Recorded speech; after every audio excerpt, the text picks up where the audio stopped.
We're live? Live from YMSL Studios. Welcome to the Dashless Report Week 3 review. I'm your host, Bobby Marabia, with, to my left, Douglas Dweck from the Red Hot Resurgent Cheeseheads organization, and NRJ from the undefeated Alley Oop team. And guys, we have a very special guest in studio, as much as we'd love to talk to you. Captain, Chairman of the Board, GM, Director of Player Personnel of the 1-5 9th place team, Michael Saban Solomon. I don't even know the team name anymore. How are you, Mike? Welcome How are you to guys? Sacred Nice to see you Hitless, Scared guys. Hitless. And we got to start off the show with our guest, Saban. Michael, first of all, we'd like to thank you coming in these adverse situation over here. All three of us were in unison, thought you were the best team in the league, certainly, and it hasn't gotten off to that type of start.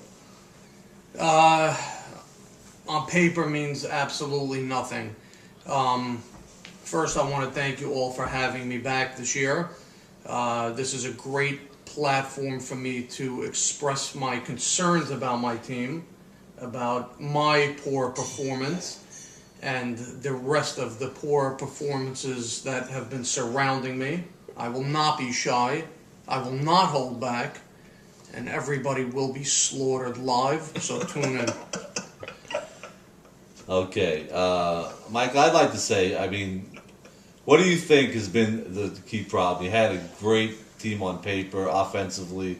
I got to admit, at the draft, me and a lot of other people were surprised you didn't use one of your two picks on a pitcher, particularly Steve Azer. He himself told me that he thought he was going to be on your team. In retrospect, do you look back and say maybe you should have taken a pitcher in that pick? You know what? This league, you need a good pitcher. And I had my sights set on my number one pick, which was Farka. All in all, the guy's playing very well. He's one of the few people on the team that are doing well. My second pick, which is Franco, I will not complain about. He's doing great, playing a great field and hitting. Other than that, I got to tell you, there's not a person on the team that's doing anything, myself included. I'm embarrassed. I'm batting 200. There's no excuse. I knew coming into the draft that I needed a pitcher, but I kind of felt that if I stacked the team with enough hitting and fielding, maybe we could get by with a mediocre pitcher.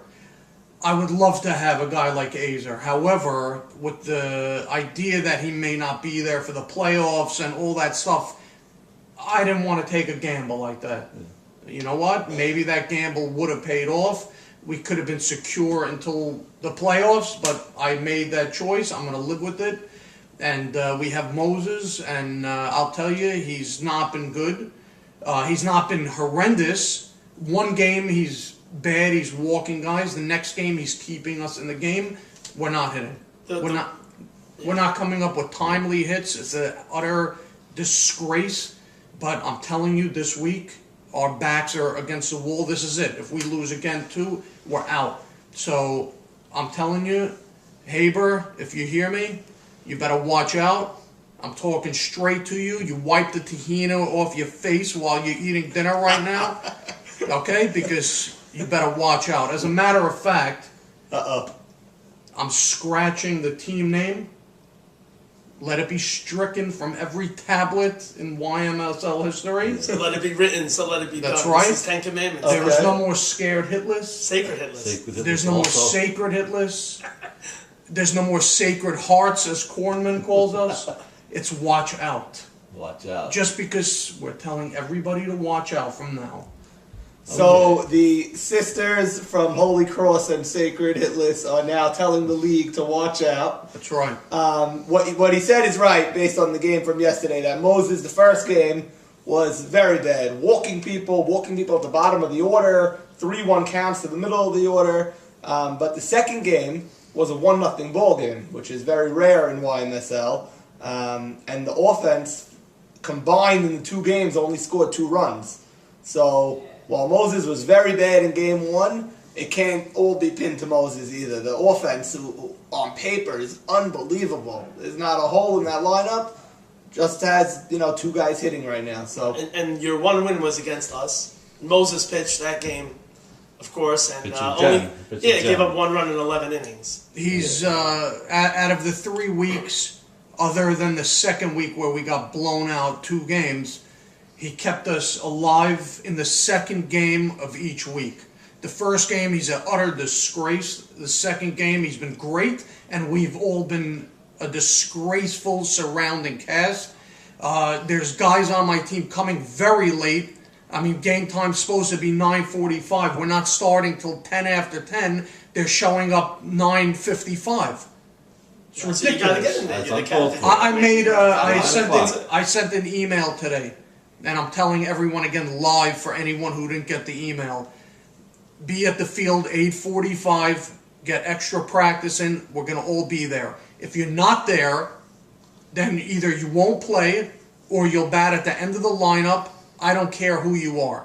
If it's the first round pick or the last round pick, we have everything to lose this week. So be on time, be part of the team, or don't bother coming because no one's doing anything. Our beat reporters are already trying to get their hands on this email. We've already reached out to our sources within the convent over there at Sacred Heart. Well, the good news is, Michael, even though you're 1-5, you are in the thick of the playoff race because there are several teams in your boat, and thankfully there's an 0-6 team. So, you're fighting with 4 or 5 teams for the last playoff spot, and you certainly have the talent to come out ahead. So, what do you think? We do need to know. Wait, sorry to interrupt you. We do need to know the bold move by Captain Mount Saban here in Game 2.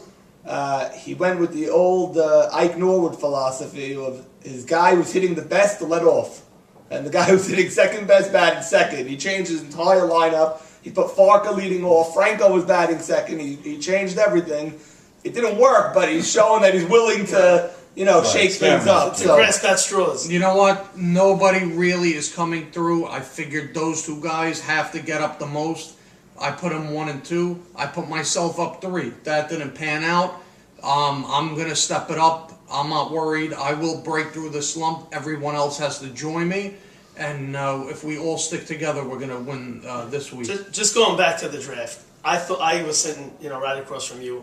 I thought you had the best draft. The only spot that I didn't really agree with was the Moses pick, only because there were a lot of young pitchers. And you look at Leo Cass and Maxie D, they're combined 11-1. And they got picked. I think Max was right around Moses, and Leo Casson was picked like rounds after that. So yeah, I mean, Udid definitely has the pedigree because his father has been training him and everything. And he pitched in the league a couple of years ago, and he plays in the tournaments. But he was picked a few picks earlier by Marshall. The other guy's a rookie, so I didn't want to take a chance on a guy like that. You figured Moses has been there, done it, won a few times. He might have a good surrounding cast around him. And you know what? I'm not going to sit here and totally blame Moses. You know what? We knew we were not getting an Azer or a Mavora or a Yedid. Yeah. We knew we were getting Moses, but I had, great usually hitting. you get the hitting, Usually I thought I'd have the great hitting and fielding. Okay, so we're 3 weeks into it. We're 1-5. We could have been 3-3. We could be 0-6. Right. But, like you said, there are other teams worse than us and even with us. So if we break out 1 week, not going to be the worst. Well, who've been some of the real disappointments? I mean, obviously, you came in. Is the defense been a problem? Has it been some of your high picks have not panned out? I mean... well, I appreciate you putting me on the spot like that. You said nothing is held back. Nothing will be held back. No, my first 2 picks have been good, very good. Franco's been great. Farka's been very good. I've been an absolute disaster. I'm not going to say it. Fielding, I'm doing good. I'm fine there. I'm making the plays, making scoops. But hitting, I got to come through. I mean, you want to know something? It's not like I'm not driving in men in scoring position. I'm not having that opportunity. I'm just not getting on at all. But I will change that. Okay, but after the 3 guys that you keep talking about, Yeah, there's been a couple of guys that have not got off to a great start. I'm not thrilled with the hitting of my 3rd round pick Cross, but I think he'll come through. Sammy Sutton, the supposed batting champion of Brooklyn, has. They call him Suitcase, you know that, right? Well, Because he gets traded a lot. They call him Suitcase. take his suitcase and go back to Israel or Lakewood at this point. Okay, we need a word from our Okay. sponsors right now.